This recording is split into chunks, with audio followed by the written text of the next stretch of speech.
Update 1 on Tropical Storm Jobo, which formed yesterday and hence strengthened into a strong tropical storm located at 9.7 degrees south, 47.2 degrees east. It is 8 p.m. in Ambelope, 8 p.m. in Dar es Salaam, April 21st, 2021. We're looking at winds of 70 miles an hour, a pressure of 991 millibars, and it is currently moving west-northwest at about 9 miles an hour. No CDPS right now as it's 3+ days away from land. The wind field of Jobo is relatively small, with tropical storm force winds extending only 40 nautical miles out in all quadrants except for the southwestern one, where it extends out to 50 nautical miles. It is 94 miles away from Picard, 503 from Mtwara, 552 from Kilindoni, 599 from Dar es Salaam, and 665 miles away from Mombasa.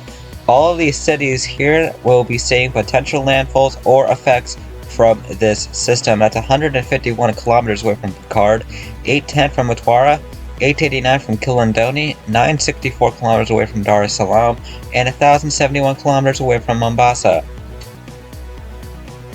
Here is where we have it in relation to other agencies at the moment. Mateo France has it as a 75 mile per hour cyclone.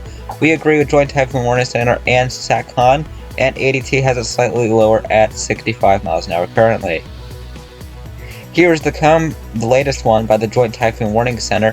It is expected to reach cyclone intensity again. We did have it at 75 miles an hour peak, although it did say on the Twitter sitrep that we released it was at 80 miles an hour. That has since been downgraded to a 75 mile per hour peak so far.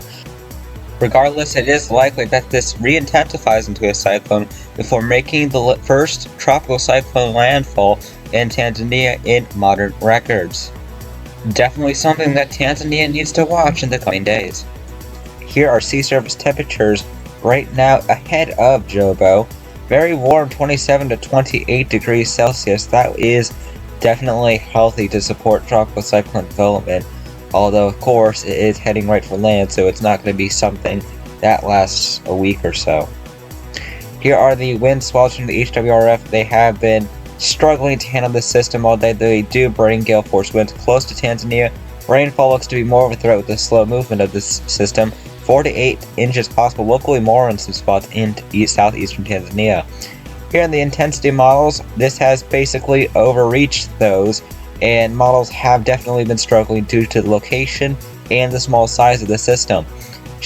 Not many models have registered that amount yet, so that really isn't useful data right now. Same with sea surface temperatures, only 2 are registering that, although it looks pretty warm though.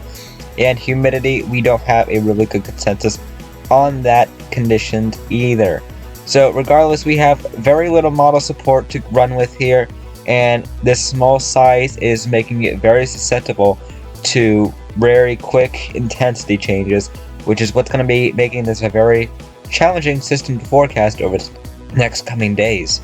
Regardless, we could be looking at what will be the first potential landfall in Tanzania later this week as we head into the weekend, and it will definitely be very interesting to see what will happen as this uncertain future comes towards us.